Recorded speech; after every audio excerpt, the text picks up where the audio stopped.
July August যে আন্দোলনটি হয়েছে সেই আন্দোলনটি ছিল বাংলাদেশের গণতান্ত্রিক ইতিহাসে একটি উজ্জ্বল অধ্যায়। আমরা বৈষম্য বিরোধী ছাত্র আন্দোলনের প্ল্যাটফর্মে সকল ছাত্র সংগঠন একসাথে কাঁধে কাঁধ হাতে হাত মিলিয়ে আমরা আন্দোলন করেছি এবং আমরা আন্দোলনে সফল হয়েছি। সফল হওয়ার সাথে সাথে কি দেখলাম, সবচেয়ে বেশি বৈষম্য হয়েছে বেসরকারি বিশ্ববিদ্যালয়ের সাধারণ শিক্ষার্থীদের সাথে।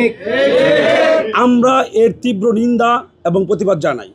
আমরা এই অন্তর্বর্তীকালীন সরকারকে মনে করিয়ে দিতে চাই, আওয়ামী ফ্যাসিবাদ আমলে যে কয়টি আন্দোলনের সফল হয়েছে সে প্রত্যেকটি আন্দোলন ছিল বেসরকারি বিশ্ববিদ্যালয়ের সাধারণ শিক্ষার্থীদের।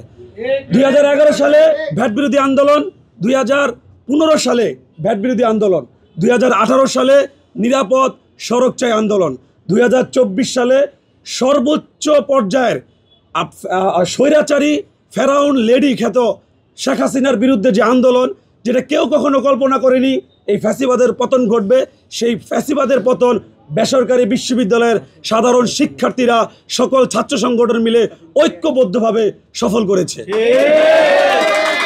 প্রিয় সাংবাদিক এবং সাধারণ শিক্ষার্থী ভাই বোনেরা, আমরা এই আন্দোলনের পরবর্তীতে কি দেখতে পেলাম?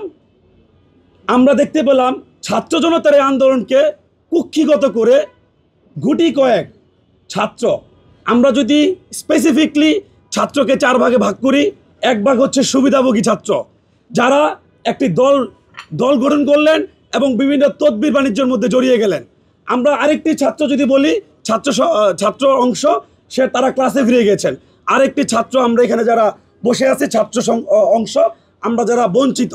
আরেকটি অংশ যারা এখনো হাসপাতালে চিকিৎসাধীন রয়েছে।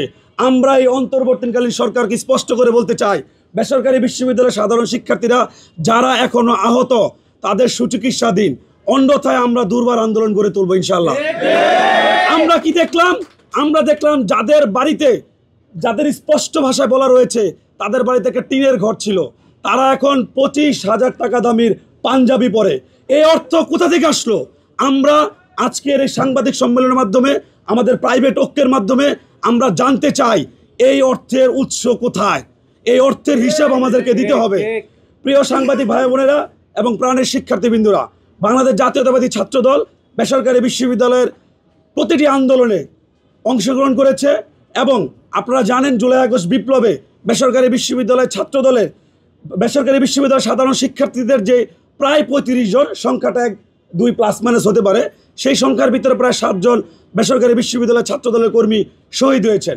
আমরা বেসরকারি বিশ্ববিদ্যালয়ের ছাত্রদলের সেই শহীদ সহ সকল শহীদদের প্রতি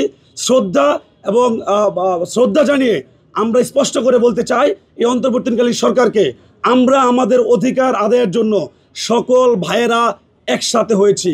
আমরা কারো করুণা চাই না। আমরা আমাদের ন্যায্য দাবি অধিকার আদায় না হওয়া পর্যন্ত আমরা রাজপথে থাকবো ইনশাল্লাহ।